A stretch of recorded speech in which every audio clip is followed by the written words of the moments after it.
you saw something in your community that sparked something. So why don't you talk about the problem that you saw? And it wasn't like, oh, we have too many bugs. I mean, people are dying around you at a rate that is devastating, right? Yeah. Yeah. I grew up on a farm in Iowa, um, and my mom was a school teacher, and she was also a soil conservation activist. So it was imbued in me, from a very young age, from all the adults in my world, that you care for the land, and by doing that you also care for the people.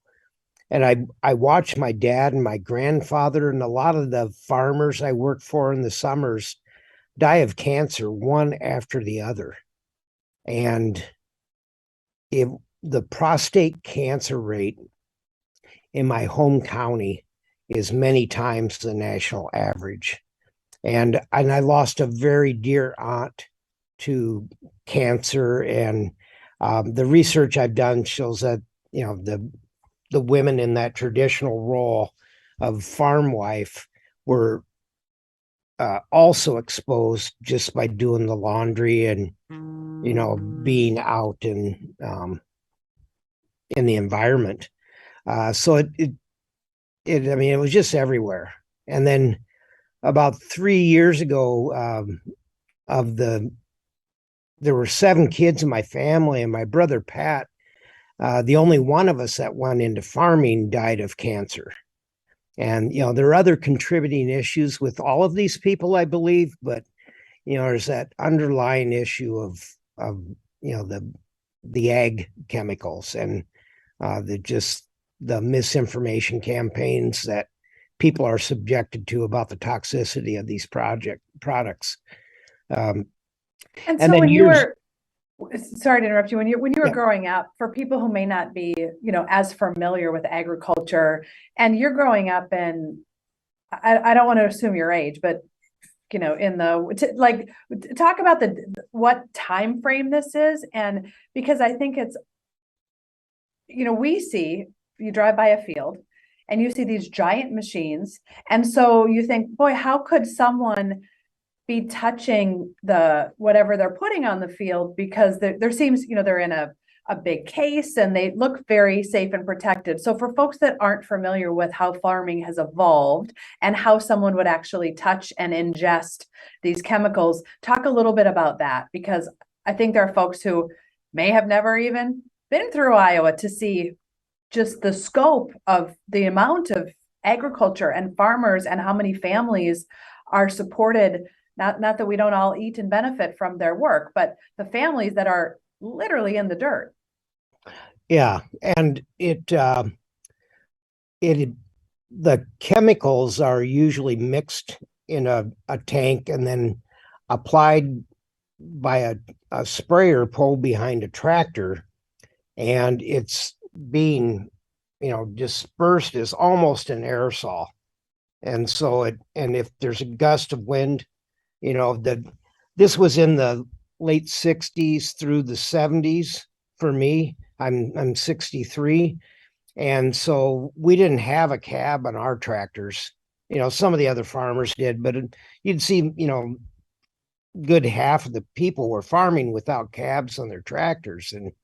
Um, and so I remember once I was helping my dad spray fence lines, because you would want to get the weeds out of there so they wouldn't spread into the field. And I was going in and cutting certain weeds, the tall thistles.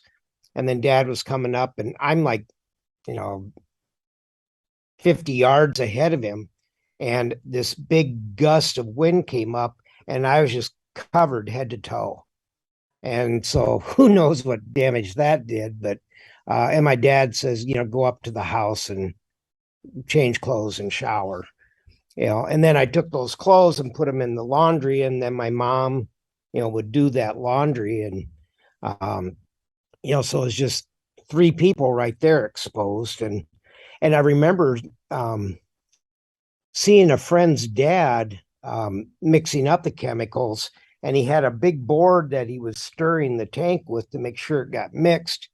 And he's in a hurry. He doesn't see the board, so he rolls up his sleeve and swirls it around in the tank because With the his bare arm. education, yeah, Bare arm. Yeah. the education wasn't there. Nowadays, I see farmers in hazmat suits. We And just know more, right? yeah.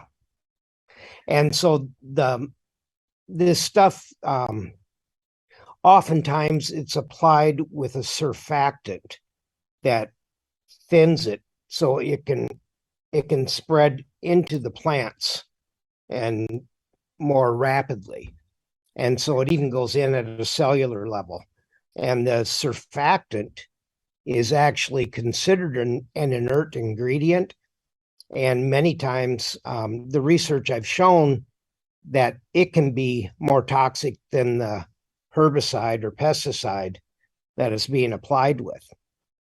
So, the many times the regulations, what's an inert ingredient in one product is an active ingredient in another. And it's just not regulated.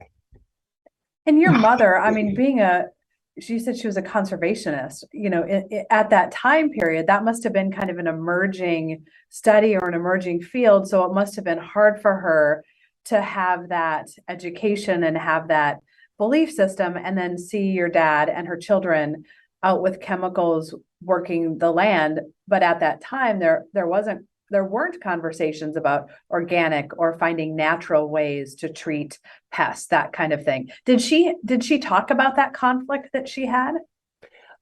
Somewhat. It came out from her and my dad, and my all the adults in my family were like, just stay away from that stuff. It's dangerous, and it's more dangerous than we know. So intuitively they knew. And mom, she was a mom. I mean, if you don't know about something, it's dangerous. It's dangerous until proven otherwise. And I mean, our family was more conservative about the risk in farming than other families. I had friends who they were out doing field work on tractors when they were 8. And my mom made my dad promise that we would only do certain types of field work, and we'd have to wait till we were 12. So that was considered very conservative. Nowadays, I mean, my nephew was doing stuff like that, but yeah, it weighed on her very much so. So then when people started to get sick decades later, it didn't take you long to think, gosh, maybe it was the chemicals, because the seed had been planted, not to use a farming euphemism, but I used a farming euphemism. Yeah. The seed had been planted, when you were a child. So you went quickly to suspect that perhaps it was the chemicals you had ingested, or that your family, had ingested. Yeah. Yeah. And they were definitely a contributing factor. My dad quit smoking when he was pretty young, and he didn't ever smoke very heavily. But a lot of these old farmers did, and so that was a contributing factor. But that was also an educational awareness that was happening at the same time.